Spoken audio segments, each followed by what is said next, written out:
pasaron de vivir la vida buena.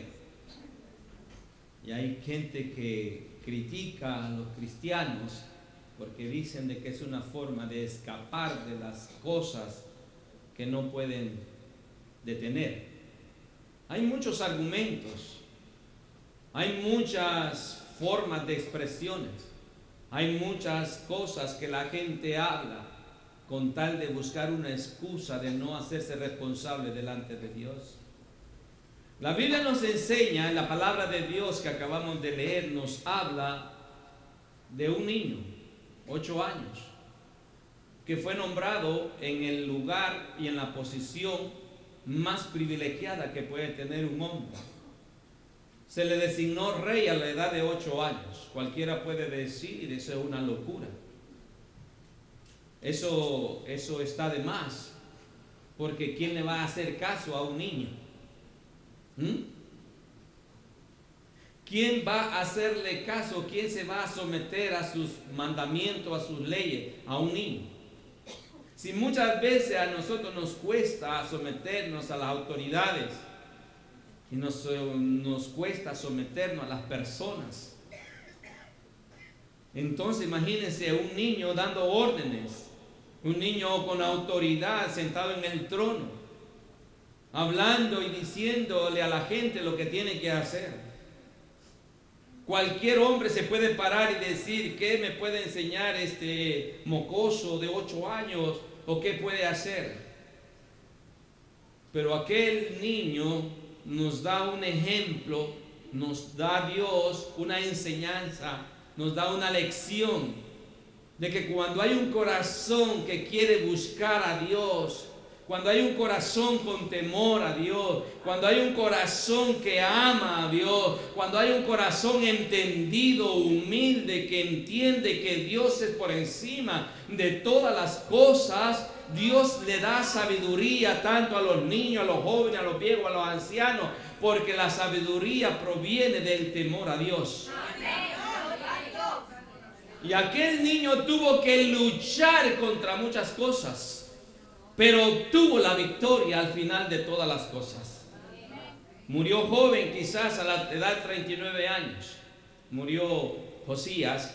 Pero lo que Josías hizo nos da una enseñanza a nosotros como creyentes, como hijos de Dios, de lo que puede hacer capaz una persona, no importando su edad, no importando lo que la gente diga, no importando lo que la gente señala, sino que lo que importa es lo que Dios quiere hacer contigo, es lo que tú le crees, es lo que tú puedes, es lo que tú le has creído y es lo que tú has determinado que vas a hacer en el nombre de Dios.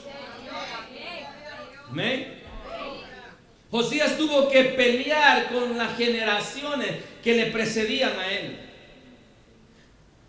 Josías tuvo que pelear con las generaciones de su abuelo, de su padre. Si usted lee más arriba en el libro de Crónicas, allí mismo en el capítulo 33, en el último versículo del 23, que es el 25, dice: mas el pueblo de la tierra mató a todos los que habían conspirado contra el rey Amón, y el pueblo de la tierra puso por rey en su lugar a Josías, su hijo. Amón era el padre de Josías. Y dice que Amón subió al trono después de Manasés.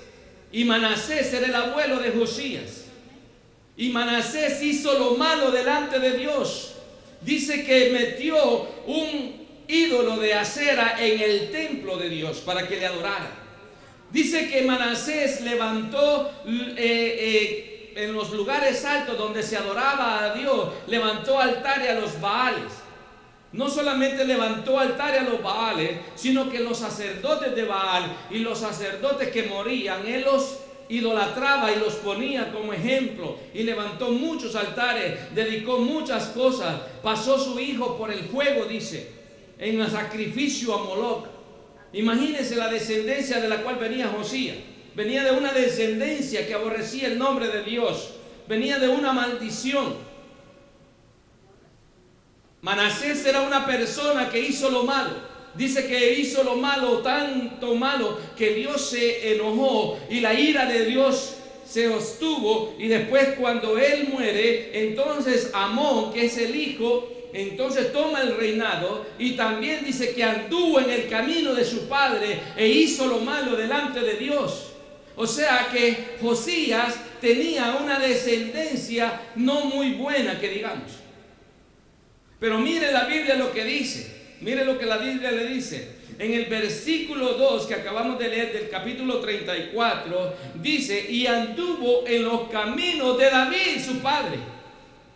Y todos sabemos que no era David su padre.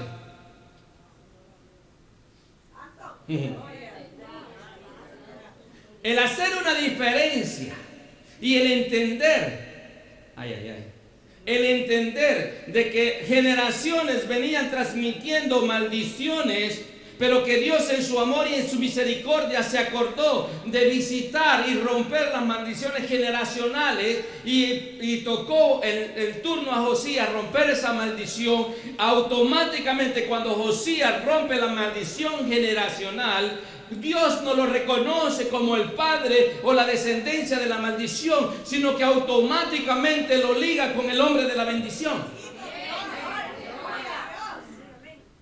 Oiga esto. Porque muchos de nosotros provenimos de generaciones que aborrecieron el nombre del Señor. Pero Dios en su amor y en su misericordia cortó la maldición y tocó las generaciones, y nosotros respondimos. La palabra declara que ya no somos hijos de fulano y de fulanita. La palabra declara que somos hijos de Dios.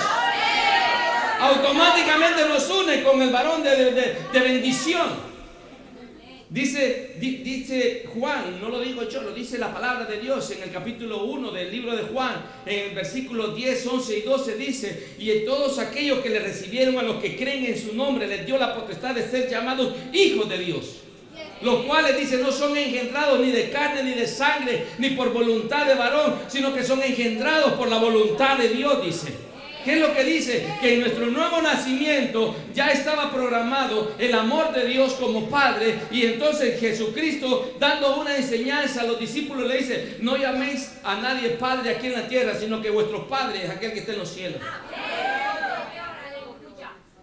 La palabra nos enseña ahí que Josías, al romper la maldición generacional, automáticamente queda ligado a la descendencia de David. Allí lo dice, de su padre David.